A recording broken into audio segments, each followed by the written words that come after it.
Hi everybody, I hope that you're all doing really well. It is hot today. It is about 32 Celsius outside. This is not okay. I'm a pale, freckly northern child. I can't deal with this. Hopefully it's nice where you are and you're handling it all okay. Let's get into the video. So I have a confession. I did not include all of the books that I read in April in my April wrap-up. I didn't lie. I withheld information. And it's because I hadn't quite gathered all of my thoughts about one particular book that I read in the month of April. I thought perhaps that this book might need a video all on its own for me to really work my thoughts through, and by the time that I actually started getting around to planning the video, I realised I still had not settled my thoughts on it, so I decided that it was only right to do a reread of this particular book. That book in question was Hamnet by Maggie O'Farrell. Now, this book has been receiving so much praise and recognition. It has been shortlisted for the Women's Prize for Fiction alongside other books like The Mirror and the Light by Hilary Mantel, my love, A Thousand Ships by Natalie Haynes, Girl, Woman, Other by Bernardine Evaristo. A lot of hype, a lot of attention. This book recounts the story of the death of William Shakespeare's only son Hamnet, who died most likely of the bubonic plague when he was 11 in 1596. And his loss may have possibly inspired Shakespeare to write his most famous play, Hamlet. There is much more to this book, of course, and arguably Hamnet himself is not the main focus of this story, is not the main character. It's actually William Shakespeare's wife, Anne, or Agnes as she is referred to in this book. The reason for this naming choice is that Maggie O'Farrell came across a piece of evidence, her father's will, in which she is referred to as Agnes, so she continues with that naming convention in this book. The slightly more cynical side of me supposes that maybe for marketing purposes it made more sense to name Hamnet as the title character rather than Agnes, since this is a much more recognisable Shakespearean name.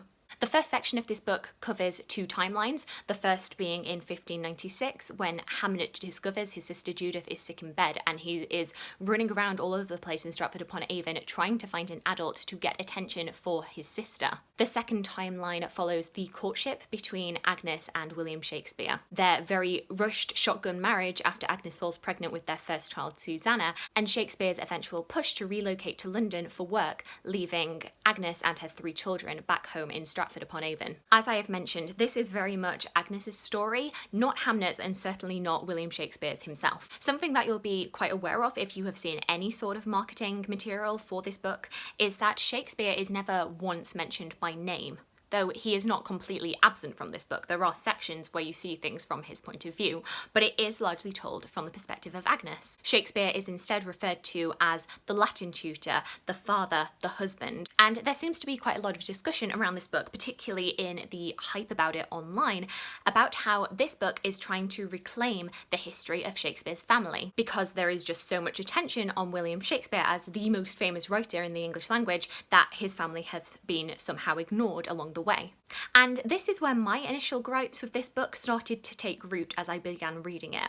This discussion struck me as being a little bit off from the get-go because despite the proliferation of work that we have from Shakespeare and despite his fame, we don't actually know that much about Shakespeare himself. We don't even have a definitive written account of what he looked like. We have 2 portraits that are verified as being of him, and then the rest of the portraiture that we have around him is just guessing that it might have been him. A lot of what we think that we know about Shakespeare is actually just conjecture based on his writing, and it may not actually be true. For example, lots of historians used to think that Shakespeare travelled extensively because Italy and the Holy Roman Empire appear very largely in his works. But we have no actual evidence that Shakespeare ever did any travelling. It is most likely that he stayed in England his entire life and that his knowledge about these different places came from his imagination and his reading. And I could understand the narrative of looking at a disgruntled wife and children of a famous man if it was somebody like, for example, Samuel Pepys, for whom we have so much written evidence about his personal life, his personality, what he got up to on a day-to-day basis, a man whose personality was oversized and dominated. William Shakespeare, on the other hand, doesn't seem to be quite that personality, but then of course he is a much more famous name, so I understand why the focus would be on him instead. And this gripe turned into a full-blown frustration frustration and irritation when I ended up actually reading Hamnet and saw the characterization of Agnes herself. In Hamnet, Maggie O'Farrell basically makes Agnes kind of this witchy wise woman. You know, she's so in tune with nature. She sees things that other people don't. She has these premonitions of what is going to happen. For example, she knows that at her deathbed, she will be surrounded by 2 children, not 3. And it's for this reason that Shakespeare falls for her, because she sees things that other people don't. And it just felt like the biggest not like other girls trademark. Because of course she must be something different if William Shakespeare falls for her. So here's my issue. We're being told that there is this need to reclaim Shakespeare's family, who have largely been ignored and pushed into the background. But then you proceed to completely fabricate Agnes's life. That choice, to me, betrays the sense that Maggie O'Farrell didn't think that people would find Agnes compelling. And why is that the case? Why isn't it enough that Anne Hathaway was a regular woman living in the 16th century, a wife and a mother, trying to keep a household together with 3 children and an absentee husband whose job she does not understand but who she loves anyway? Why is that not deemed important and interesting? Myself, I feel like that could have been a very interesting character portrait in psychology to look into. Why does Anne Hathaway have to be this witchy wise woman to be deemed interesting? And that gripe really marred my reading experience of Hamnet the first time round. And I still kind of maintain it, especially because I then proceeded to read 2 more historical fiction novels which had this same witchy supernatural wise woman in them. I just do not like this trope. It just rubs me up entirely the wrong way.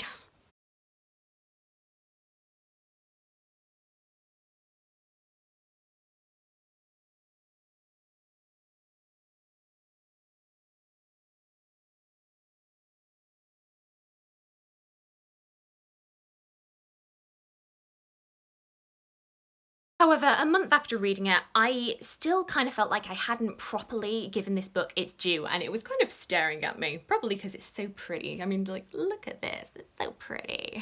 And I didn't feel like I could give a proper, reliable review of it. So that's when I decided I need to reread this, kind of clear away the cobwebs, and try and let go of some of these initial gripes that I had and just read it as it was intended. And while I still did have some of those issues, I did overall enjoy reading Hamnet much more the second time around, so I feel a lot more firm and confident in being able to recommend it as a read to you. For starters, Maggie O'Farrell is very, very good at recreating the atmosphere of late 16th century town life. Her description is so vivid, and it often feels like she is a camera woman and you are panning along the scenes that she is recreating with her and picking up all of these different details in each scene. It's really beautifully done.